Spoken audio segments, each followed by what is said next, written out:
Welcome to Panels and Borders. I'm Dominic, and in this video I'm going to be talking about two films, but I'm not going to be reviewing the films. What I'm going to be talking about is something that both of these movies have in common, and it's something that when I see it in films, it annoys me. And it's something that the two main characters have in common. And what it is both of the main characters do something morally wrong in the films, but pay no long-term price for it, and basically get away with it in the movie. And it's something that, now I do like these movies, but I think it's something that if it was changed, I would like these movies a lot more. So first I'm going to talk about Boomerang. So Boomerang, I saw this movie in 1993. And the first time I saw it, we were actually moving from Eastern Canada, me and my parents, and moving out to Western Canada. And we were going through Ontario, so I had an aunt that lived there, so we stopped into her place. And so while we were there, I ended up catching this movie and watching it at their place, and I really liked it. Now, I had never seen the movie since up until a few weeks ago. It popped up on Amazon Prime, and I rewatched it again. And upon second viewing, again, I really liked it like I did when I was 15. But there was something I noticed in the movie, rewatching it now, that went over my head when I was 15. And it's the main character does something morally wrong in this film and basically gets away with it and doesn't pay a long-term price for it. And the other movie that has something similar in it is this one here, Fatal Attraction. This is another movie that I only saw Fatal Attraction for the first time like a few years ago. And again, like the other movie, I did like Fatal Attraction, actually watched it a couple times. And but it has something in it. It has the main character of Dan Gallagher does something morally wrong and doesn't pay any kind of a long-term price for it. So I'm going to start off talking about Fatal Attraction first. So in Fatal Attraction, the character of Dan Gallagher, his wife and daughter, they go away on a trip. And while they're gone, he goes to this business thing, and he ends up meeting this woman named Alex, and they go out for drinks, and they end up having an affair. He ends up sleeping with her, having sex with her. And they hang out a few more times during that weekend, but then he wants to end it because his wife comes back from her trip, and he wants to basically ditch this Alex woman. But he finds this is not going to be a very easy thing to do because she's kind of mentally unhinged. So she starts stalking him very aggressively, and she doesn't want to take no for an answer. She doesn't want to have an affair with him. She wants to actually be with him. So she ends up kind of terrorizing him and terrorizing his family. Now at the end of the movie, she ends up getting killed, shot by his wife. And the character of Dan Gallagher, he even gets this Alex woman pregnant, and then demands that she get an abortion, and even tells her he'll pay for it, and then tries to pay her off with money. But she doesn't want to do that. She wants to keep the baby, and she wants him in the baby's life.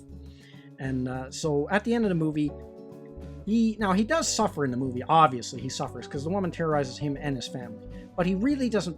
He doesn't pay any long-term price for this. Because at the end of the movie, his wife forgives him, and he ends up getting rid of this woman that he wanted to get rid of in the most extreme way. His wife shoots her and kills her. So she's gone. So he never has to worry about this woman again that he had an affair with. And he gets to keep his family, and everything stays together for him. Which I thought at the end of the movie, he should have lost something more. Like, I think his wife should have gave him the boot. And that's how the movie should have ended. I don't think he should have kept his wife or his daughter. I think he should have been done right then and there after all of that went down. And when I watch this movie, I actually am a lot more sympathetic to the character of Alex than the character of Dan Gallagher. So now talking about Boomerang. Now in Boomerang, Eddie Murphy plays a character named Marcus, and he's like a player. He's like a ladies' man. Like, he can talk his way into any pair of panties he comes across, basically. And so he works for a cosmetics company, and he's in charge of their advertising arm. But in the movie, he ends up getting a new boss, this woman named Jacqueline, that she's just absolutely beautiful, and he's trying to get with her big time. But none of his tricks work. Like, none of his usual schemes or lies or however he usually gets women, it doesn't work at all. He can't get in there. But she ends up seducing him, and she kind of flips the table on him.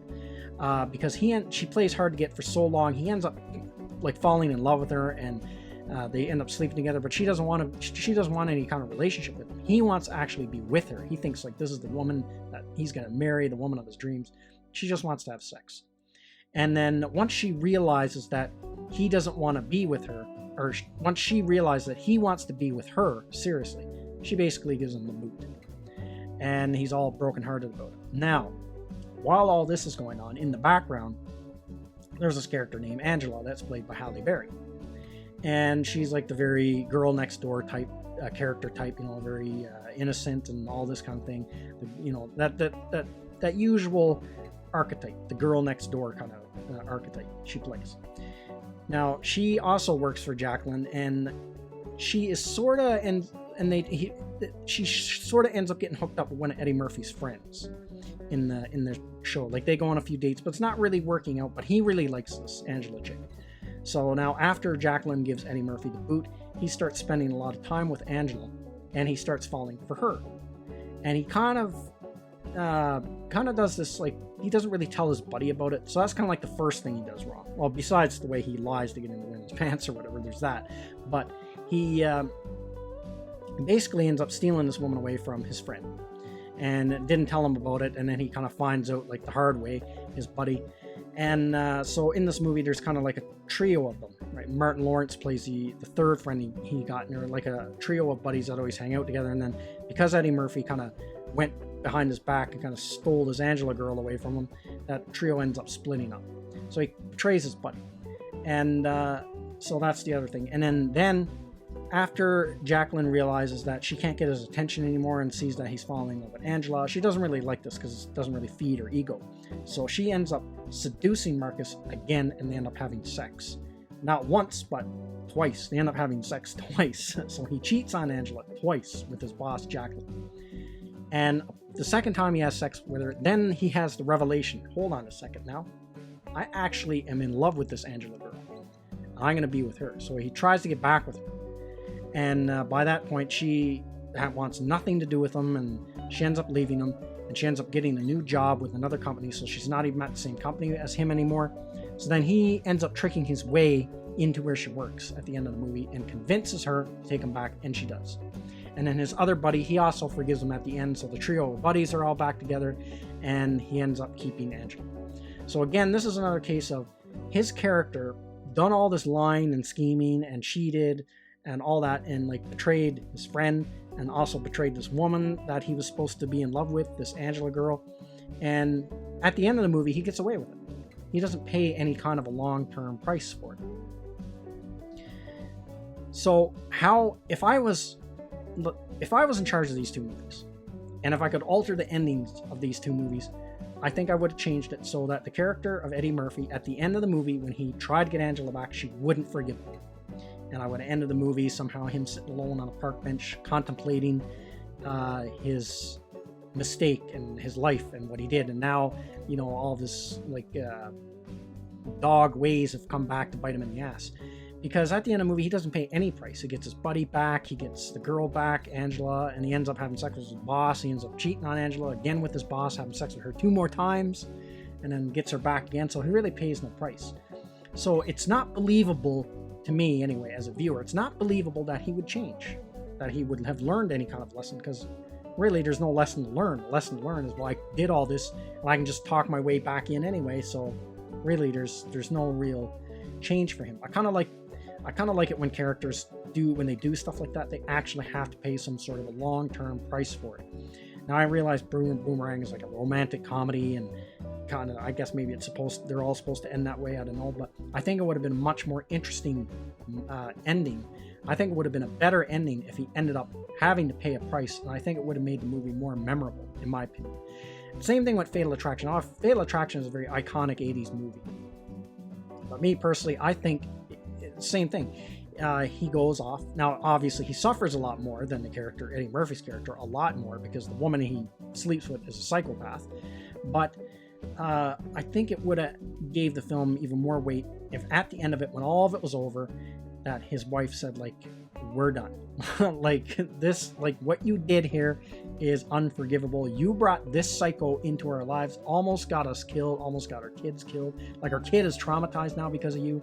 Like, just because you couldn't keep it in your pants over the weekend while it was gone, like, you can now get, like, and then it would have been, he would have actually paid more of a price, because same thing, he got away with one. He ended up cheating on his wife, and his wife forgave him. But not only that, he gets rid of this woman in the most extreme way because she gets killed off. So he never has to worry about her again, ever again. So there was really no long-term ramifications for what he did.